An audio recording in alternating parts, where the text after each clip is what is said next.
Nous allons vous expliquer les tracés à effectuer sur la carte. Alors la carte préconisée, c'est la 989, qui est une carte qui date pour celle-ci de 1986, donc de l'époque de la création de la chouette d'or. Alors, l'énigme 530 nous donne l'ouverture, l'axe de la chasse qui va nous faire aller du nord au sud, d'est en ouest et vice-versa. Le visuel avec l'œil du coq nous confirme Bourges, qui est le point de départ de cette chasse. La 780 nous confirme les déplacements, l'orientation, où il nous révèle une mesure qui est le pied, qui va nous permettre de convertir un certain nombre de données en mètres. La 470 nous donne un lieu, Roncevaux. De ce lieu, en passant par l'ouverture, donc Bourges, qui est donné à la 530, nous pouvons tirer un premier trait.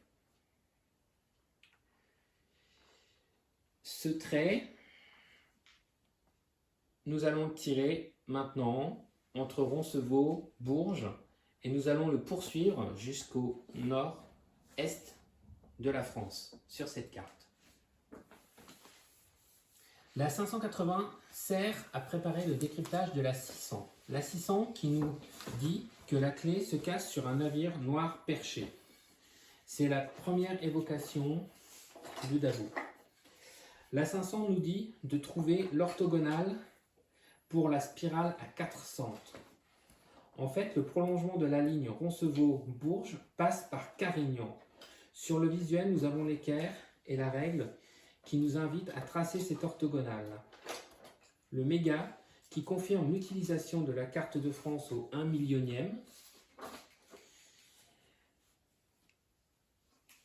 Et les 560 606 mesures qui, avec la mesure, représentent 185 km, soit 18,5 cm sur la carte.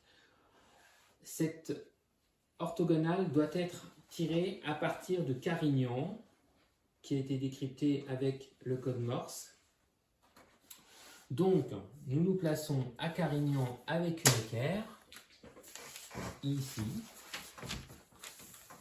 Et là, nous allons tracer notre orthogonale. Nous arrivons sur la ville de Dabo, qui figure sur cette carte. Nous avons la 420. La première partie de cette 420 nous donne la ville de Golfe-Juan, qui est au sud de la France, en lien avec Napoléon, confirmé par la lettre N dans laquelle est planté un compas. La seconde partie nous dit de demander à Apollon de tirer une flèche. Les 1969,697 mesures nous donnent une altitude de 650 mètres, qui est l'altitude du rocher de Dabo. Donc la flèche doit être tirée en direction de notre navire noir perché, donc de Dabo, donc plein nord, sur notre carte. La fraction de jour sidéral que nous devons calculer nous donne la distance où tombe la flèche, soit à 559 km de Golfe-Juan.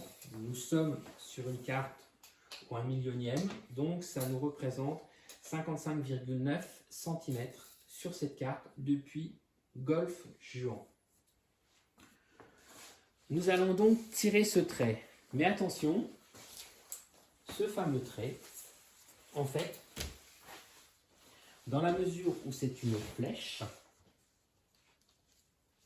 ce qui nous intéresse, c'est l'arc de cercle. Donc là, à 555, donc à 55,9 cm, nous avons notre flèche qui est tombée. Donc là, si on se place sur Golfe-Juan, comme nous a demandé de le faire Max, et bien à 55,9, nous sommes ici. Voilà. Là, nous avons fait notre arc de cercle. La 560 nous dit de partir de Cherbourg, de tous tourner le dos à la Grande-Bretagne, à la perfide Albion, et que Neptune interviendra 2 fois. Donc effectivement, quand nous partons de Cherbourg en direction plein sud, tout simplement sud-sud, nous avons une première intervention de Neptune dans la Manche et une seconde ici en Atlantique. Par contre, ce trait n'est pas attiré, en fait, puisque simplement Max nous dit que nous verrons la lumière par l'ouverture. La lumière, en l'occurrence la clé d'Abo, par Bourges. L'illustration nous dit de tracer un trait qui part du nord vers le sud. Donc nous allons tracer une droite partant de Dabo en direction de Bourges.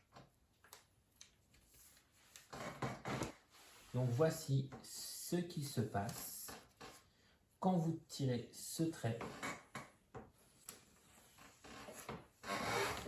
Voilà, vous vous rendez compte qu'en fait, notre arc de cercle et la droite se croisent à proximité